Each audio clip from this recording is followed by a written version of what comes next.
Ci hanno chiamato i familiari della vittima, ci hanno riferito che erano da 3 giorni circa che non riuscivano a contattarla, per questo motivo preoccupati hanno chiesto il nostro intervento. Siamo entrati e abbiamo trovato il corpo di questa donna cinquantenne in camera da letto. Di nazionalità rumena. I primi accertamenti sono volti a capire sul letto. I primi accertamenti a noi era messi in atto sono volti a capire quelle che erano le sue abitudini di vita e i rapporti che intratteneva normalmente con le persone le conoscenti.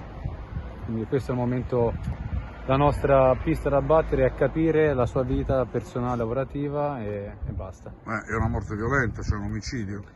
Assolutamente sì.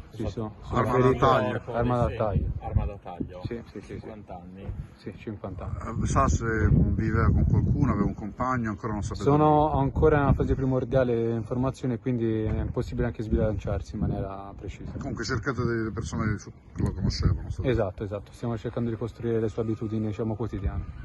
L'identità della persona? E ripeto, è una donna di 50 anni di origine rumena.